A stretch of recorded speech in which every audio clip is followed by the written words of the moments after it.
Just making sure before we start this live stream. All right, ladies and gentlemen, it is Wednesday, 12:08 p.m. Pacific time.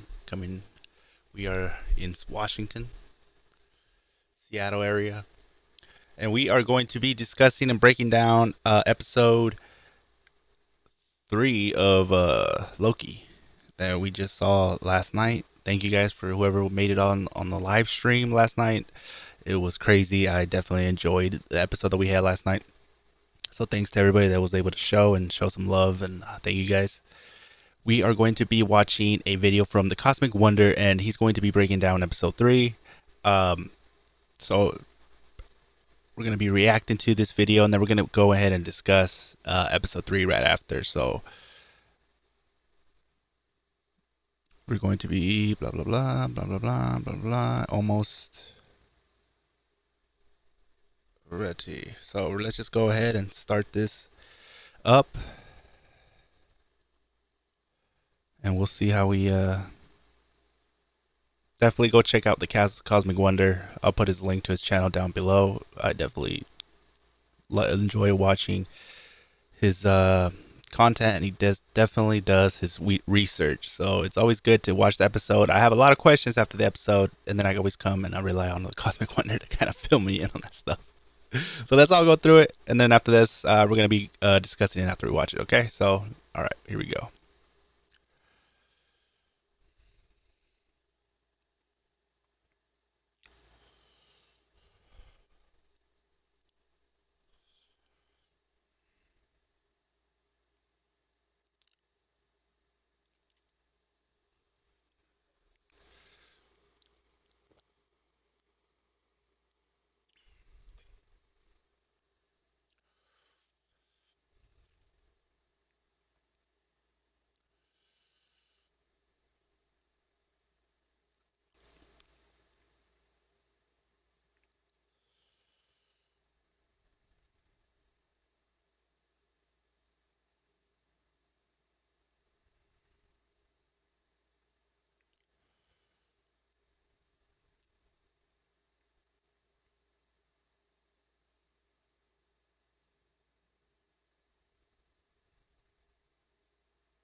That's what I've been saying.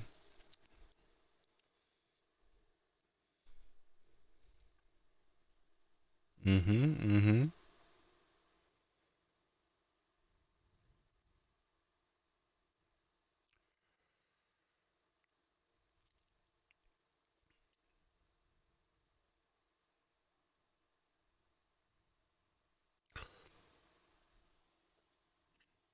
That was like one of the biggest things.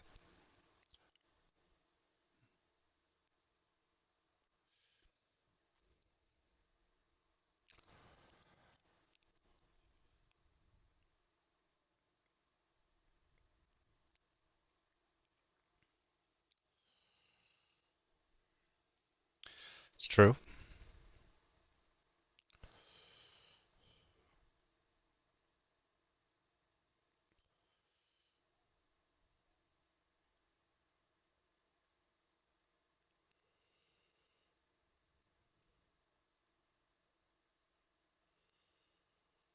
I knew it. It's what I've been saying.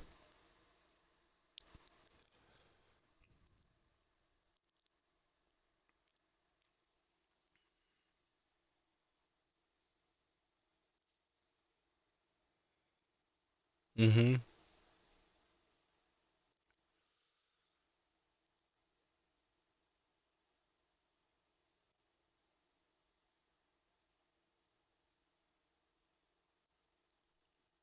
Okay. Okay.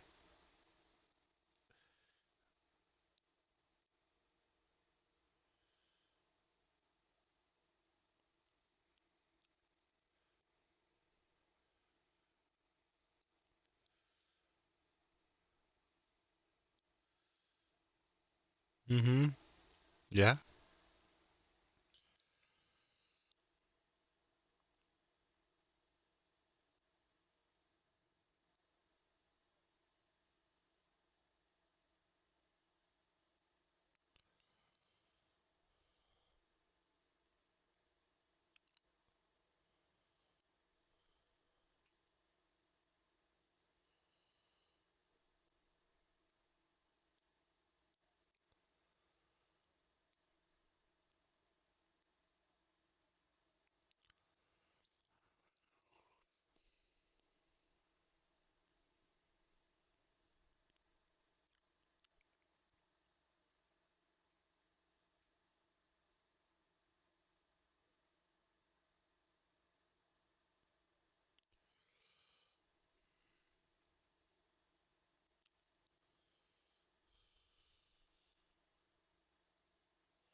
Yeah.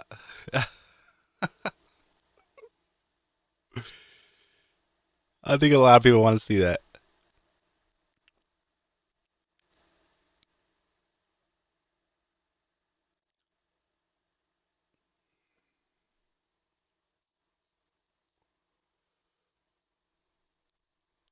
Hmm.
In the very first episode of Loki, magic does not work in the TVA, so even Sylvie's magic is limited in the TVA. Now, of course, as we saw in the ending of episode 2, Loki also goes through the portal to go back to the TVA. He arrives and then he retrieves his daggers that Hunter B-15 put in her locker. Then we have an interesting moment when Loki and Sylvie interact with each other. Loki asks her if she is sure she's a Loki. Now, this is kind of funny because the entire fandom has been wondering if she actually is a lady version of Loki or if she's actually Enchantress, given that her name is Sylvie. However, in this episode, she does say that she was indeed Loki. She just essentially created an alias for herself called Sylvie. Now, in Marvel Comics, Sylvie was the actual name of Enchantress, but it's pretty clear that this is not Enchantress. It's most likely just an Easter egg to Enchantress. However, maybe Sylvie will have some powers of Enchantress. They actually did this with Hela in Thor Ragnarok. She was really Hela and Enchantress combined into one character, which is something they could be doing for Sylvie. But it is defined in this episode that Sylvie is a variant of Loki.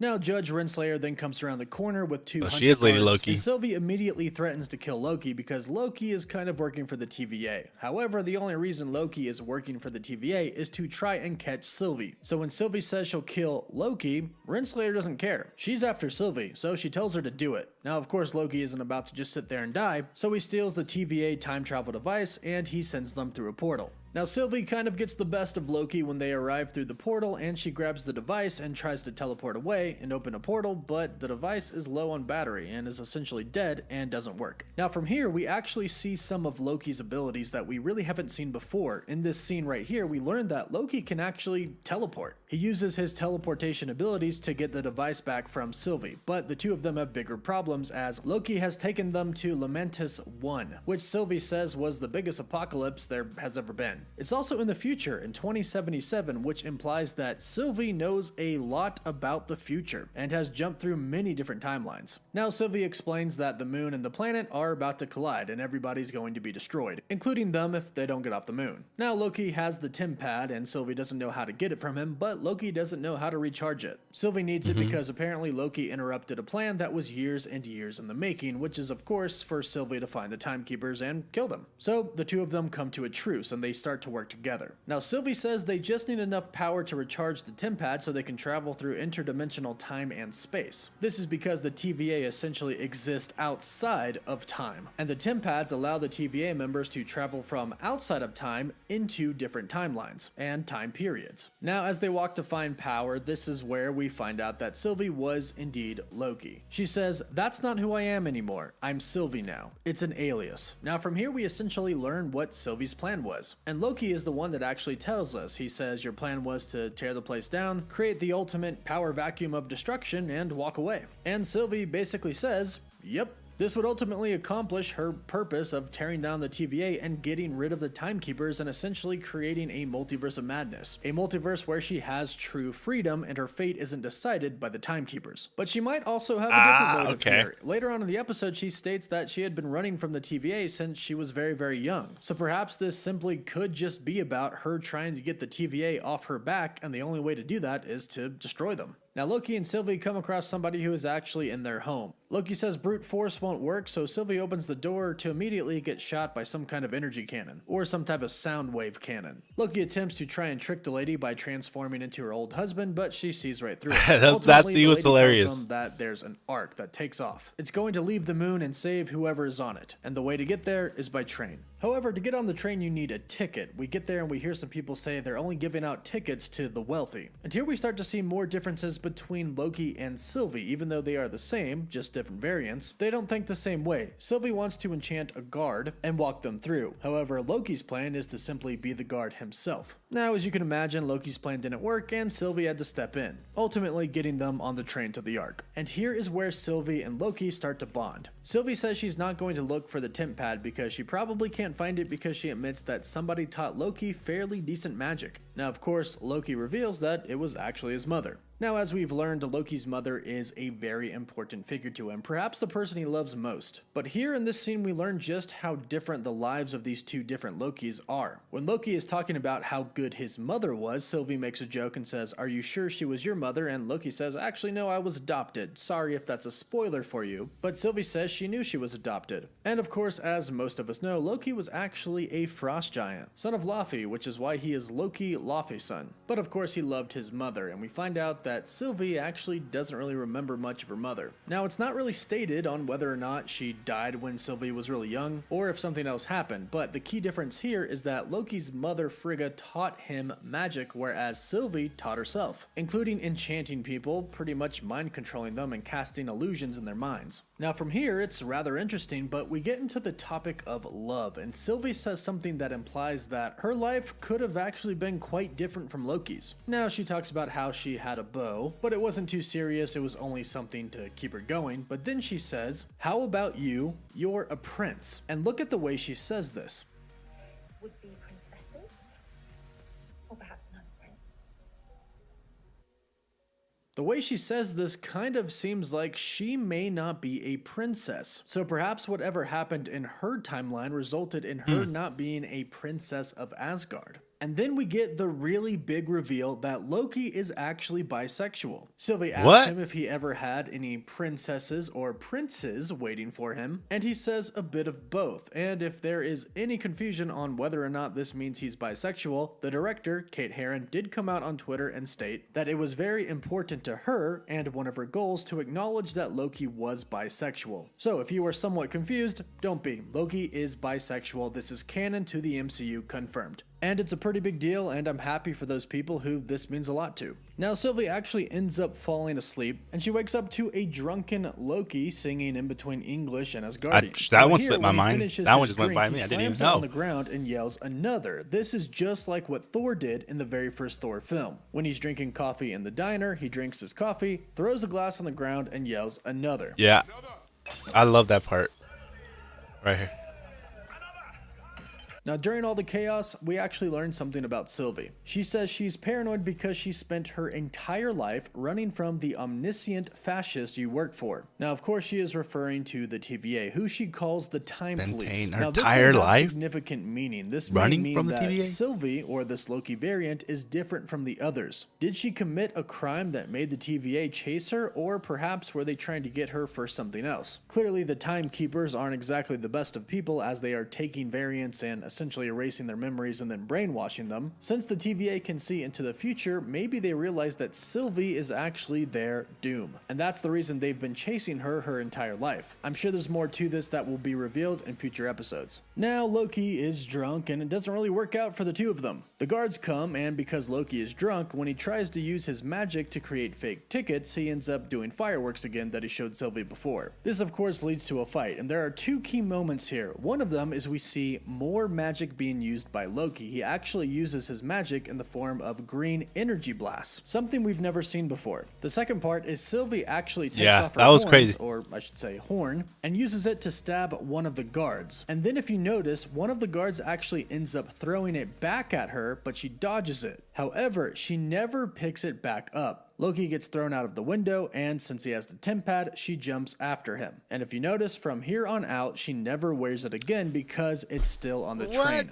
Now when they both finally land on the ground and get up, Sylvie puts her sword to Loki's throat and says, "Give me the temp pad." And Loki says okay, and he reveals that it's broken. However, I don't believe this to be true. I believe this is an illusion by Loki. Every time Sylvie has asked for the temp pad, Loki has said no. He's refused to give it to her this entire time. And of course, knowing Loki's character, he would never give it to her. However, in this scene, he immediately says okay. So I don't believe this is the real temp pad. I believe he's still holding on to it. And I think this will be revealed next episode, and I think this is going to be how they get off of Lamentis 1. Because at the end of the episode, the Ark got destroyed, which was seemingly their only way out. However, more on that in just a bit. Now from here we actually see a little bit more of Sylvie's powers. Sylvie states that Loki pretty much destroyed her mission, and Loki kind of taunts her, stating that you can't beat them, referring to the TVA and the Timekeepers. From here her hands light up green and she emits an explosive blast of essentially anger. And these blasts are kind of similar to the one that Loki did on the train. Now from here Loki proposes that they go and take over the Ark and essentially make sure it gets off of the moon. Sylvie agrees and the two of them start to walk towards the Ark, and here is where we get two big reveals. One is that Sylvie and Loki kind of start to trust each other, and Sylvie reveals how her enchantment works. She reveals that she has to make physical contact, which is why we see her fingers actually touch the heads of who she enchants. Then she has to grab their minds, and she explains that the weak minds are pretty easy to take over. The stronger ones, however, require a bit of work, and she has to create fantasies from their memories to stay in control. And this is where the second big reveal comes. She says that the young soldier from the TVA's mind was messed up. It was very clouded, and she had to pull memories from hundreds of years ago before she even fought for the TVA. Hundreds of years ago. Loki says, "I thought the TVA were created by the Timekeepers," in which Sylvie says that's ridiculous, they're all variants. And of course this is news to us and Loki states that they don't know that. Even the variants that work for the TVA don't know that. But that is because, as Sylvie explained, their mind is being clouded, most likely by the Timekeepers or Kang. Now from here, Sylvie and Loki make it to the Ark, but right as they get there, the planet that the moon is about to crash into breaks in half and debris from it starts to crash into the ground. From here, Sylvie and Loki run around, randomly fighting guards, trying to find their way onto the Ark. And here's where we see a very, very interesting scene. A pillar is falling down, and Loki says, is the scene. "I got it," and then stops the pillar from falling. However, if you take a close look at this, he's not just using telekinesis to stop it from falling. It looks like he is actually reversing its time. Yes. If you pay careful attention, it seems very clear that he reversed it. So does Loki have the ability to make objects go backwards in time? I'm not so sure about that. However, we do know that Loki did come in contact with a lot of Infinity Stones inside of the TVA. And of course, it's Loki. He most likely took some. So does he have the time stone? See, okay, now this is the thing though. We have to remember that the time stones don't work in the TVA. In the TVA. But when you take the time stones out of the TVA, now we're talking a different ball game here. He did come in contact, that's true. He did come. Did he possibly take some of these time stones? I believe it's Loki we're talking about here. He might have on him, and could he have perhaps used that time stone to stop this pillar in time and then reverse it? Now, we didn't see the time stone or anything glow green or any runes pop up like they do for Doctor Strange, but this is Loki. He knows magic, so perhaps he could have manipulated the time stone in some way and reversed this pillar from falling. Because remember, the time stone and the Infinity Stones don't work inside of the TVA. But in this scene, they're not in the TVA. They're outside of the TVA on a timeline, Lamentis 1. So the time stone would work here. Loki is the god of mischief, so I do think ultimately he took a hint handful of Infinity Stones for himself because, of course, he was planning his escape the entire time. And when he finally escaped, in his mind, he would have a bunch of Infinity Stones to use. But you'll have to let me know what you think about this. Do you think it's the Time Stone, or do you think Loki actually has this ability somehow? Now, overall, I know a lot of people in my live chat last night said that this episode was pretty underwhelming, but after watching it again, I think it might have been my favorite episode. I love the dynamic between Sylvie and Loki. There were a lot of amazing scenes in it that were very cinematic. There were also some very quiet, tender scenes that I enjoyed. There were some big reveals about Loki's powers, and then of course we had the big TVA reveal, which also revealed that there is a big villain behind the TVA. But let me know in the comments down below what you would rate this episode 1 out of 10, 10 being the highest. Don't forget to like the video, and for live updates you can follow me on Instagram and Twitter. As always, thank you all so much for watching. Woof woof. Okay, so damn, that there's some stuff in here that came up that I have no idea how I missed. But wow, I think the biggest one that I saw in here was the fact that Loki's, confirmed to be bisexual. That I can't believe that I missed, and then it's clear, like, even when he says, I have a little bit of both, princes and princesses, and then the director confirming it. That's crazy. That's crazy. I did not know that. That's a big one right there.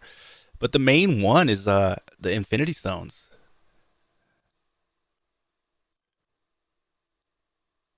Oh man, what did I do here? There we go. The Infinity Stones, like, they were just... It makes sense that when he came in contact with him and he found out that in the TVA, the Infinity Stones doesn't have any power. His whole plan was to escape, right? So it would make sense for him to grab some of these stones and just keep it with him. Nobody thought he was going to be able to escape.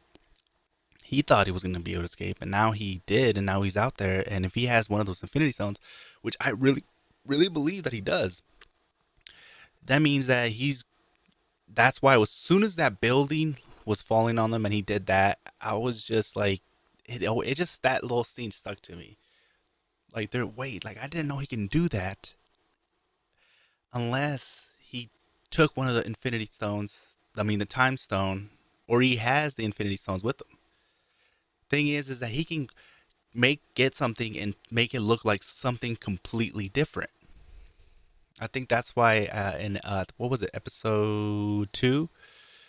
I think that when he was explaining the difference between, what an illusion and a hologram and stuff like that was important. That was a very important scene, because I feel like a big twist in this show is going to be the fact that it's going to show that Loki has the Infinity Stones. And so far, I think we're looking at the time stone being used, and he possibly has other ones with him. He might have them all. The reason why you don't see the green thing glowing is because Loki can actually change it to look like something else. You know what I mean? So it could literally be like a necklace under his shirt, or a pin on his shirt. I don't know what it is, but it could be his tie. It could be in his horn. Actually, he doesn't wear the horns, huh? Another one that was said in this video was when Lady Loki was in the bar scene when they're fighting. She stabs the guy with her crown, her horns, and the guy throws it back, the crown back at her, and she dodges it, but she never picks it up. And then from the whole episode after that, because she gets thrown out of the train, she doesn't have her crown. She doesn't have the crown anymore. And I can't believe that I did not notice that. And that was definitely interesting. We did, like I said, I was right about how I didn't believe Lady Loki was the villain. I felt like this episode was going to explain why she is not the villain and what the real reason she's doing what she's doing.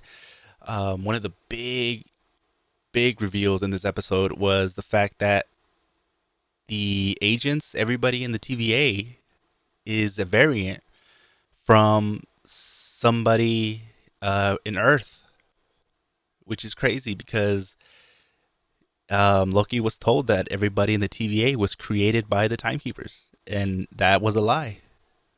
They were taken from from Earth hundreds of years ago. Like just doesn't have literally. It can be like quick.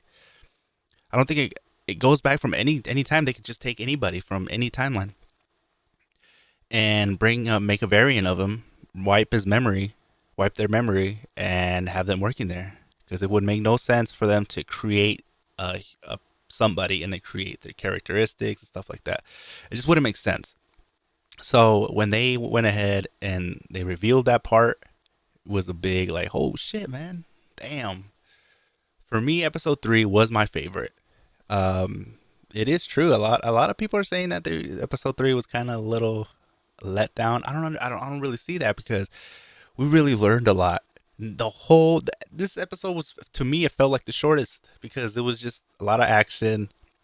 We got to see Loki and Lady Loki kind of bond a little bit. We got to see more of a side of Loki that we haven't seen before.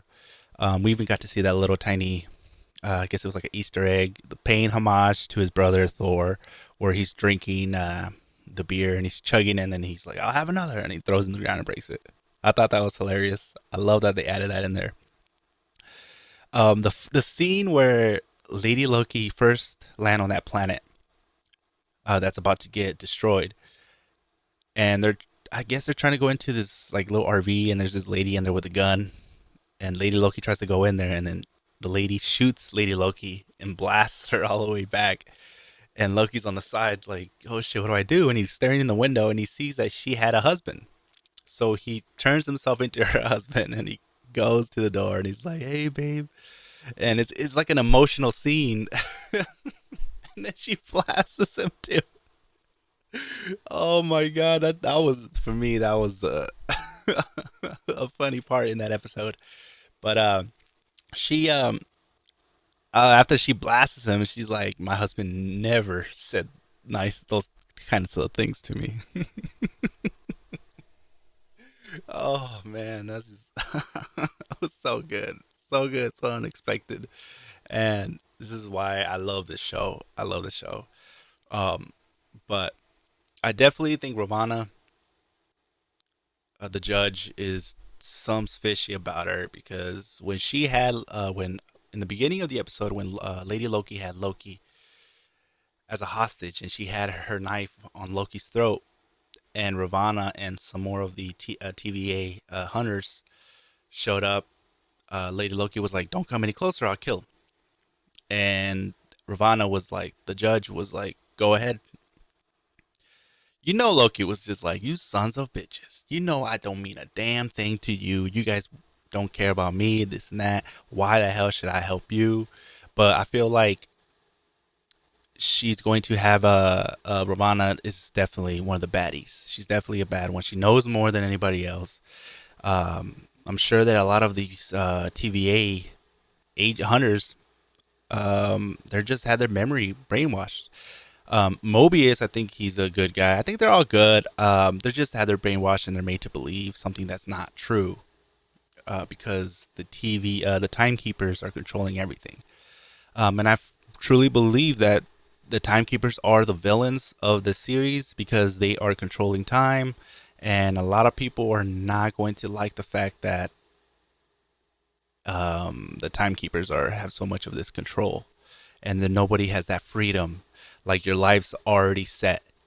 No matter what you do, the timekeepers already chose what's going to happen to you. And so you don't, once you find out that the reality, and you find out that the timekeepers are out there and they're doing stuff, and you really have no freedom. Like your freedom just gets taken away. Like, you literally have no freedom. Just like right now, I can be doing all this stuff, then I find out the timekeepers, and then I find out that actually no matter what I do, I'm going to die in a car crash or something like that. It sucks. It sucks. So of course, yeah, that's why they're going to. Lady Loki has been trying to do this, and now she's gonna have Loki on her side. And the thing is that when Loki and Mobius meet again, Loki's going to try to explain what's happening, and Mobius is not going to want to hear anything of it. Okay, because we got to remember that when they went to Roxcart to go find Lady Loki, Mobius had stuck his neck out for Loki when he was talking to the judge. And it took a lot for Mobius to trust Loki. And what did Loki do? He, from what it looks from Mobius' perspective, it looked like Loki betrayed him. So Mobius is not happy with Loki right now. Okay? So next time Loki and Mobius meet, it's not going to be a nice conversation. Mobius is going to be like, get down and you're arrested, and then it's going to take a while. Obviously, Loki's going to eventually convince Mobius. And I truly believe we're going to see Mobius in the jet ski. I do believe that. I do believe that we're going to see him on the jet ski. But after that, it's just... at the next episode, honestly, we don't know where it might be. This, it ended off with the fact that they're about to get destroyed. I feel like, since that building was landing, was gonna crush them, and then Loki did that whole thing, and it seems like he rewinded time. I feel like he definitely was using the time stones, and in the beginning of the next episode, or once it continues, the Loki and that little scene with Loki and Lady Loki, I think we're going to see that Loki does have the time stone on him. Like, he does have, or he's going to start doing some other stuff. But I do believe that he has the time stones. He might have more than one if he's smart. And this is Loki we're talking about here, okay? He always has something up his sleeve, okay? And when she wanted to see the remote, he just kept denying it. He didn't want to give her the remote, the time pad. And he always seemed calm when the whole thing was going on. He kind of seemed a little calm. Like, he knows he has the power to do something. And he's just waiting to see, unless he has to do it. Like, he's not going to go ahead and start using it and let her know that he has, like, these, time stones. I feel like he's only going to use it when he has to. And it's going to be, man, I can't wait, because it's going to be crazy. Because I really do believe that he does have the time stones. He does have the time stones. So in this episode, we found out that Loki he has the power to rewind time. So he might have the time stones. Loki is bisexual. Confirmed by the director. And he can throw like a little green blast out of his arms. We learned that Lady Loki lost her horns. We learned that everybody in the TVA is not not created by the timekeepers. They're literally taken from Earth, and brought to the TVA, made variants of people from Earth, and brought to TVA and brainwashed their memories. I think that they didn't completely erase the memories. I think they just got brainwashed, because you start seeing with Mobius how he's very into ski jets. And when he was asked about it, he was just like, I don't know. He never rode one, but I'm just fascinated by it. It's just a sign that Mobius, their memories are not fully erased. And there's definitely what Mobius was in Earth was somebody that was really into, like, ski jets, stuff like that. Now, one thing we also have to know is that variants all don't look alike, okay? Variants could look different. We know that we get that with Loki. We got Lady Loki, and it's a lady. So the variant of Mobius could be somebody, it could be a girl, it can be a completely different person in the other movies. And I think that's crazy. I think that's so good to do something like that, because we're now talking like we have different variants, right? We can literally have a certain actor come and only sign up for one series and have another actor completely replace him, and all they have to do is say this is another variant of it, and people will already understand. They will already understand that there is different variants. So you can have Tom Cruise show up and be like, I'm Tony Stark. And Tom Cruise is a big name, and you have to pay him a lot of money. But it's like, oh, we're only going to give him from one season, you know. And in other places, when they do stuff like that, every time there's a character that people start loving, and then it gets changed. It's not always that good. Like it's not good for business or ratings. But in this situation, it's different variants. People know that this person is a variant, and there's multiple different versions of him. With that all look different. Some of them have different powers, and that is just crazy. And that's why we have the multiverse, different universes and stuff like that. So we definitely need to have these.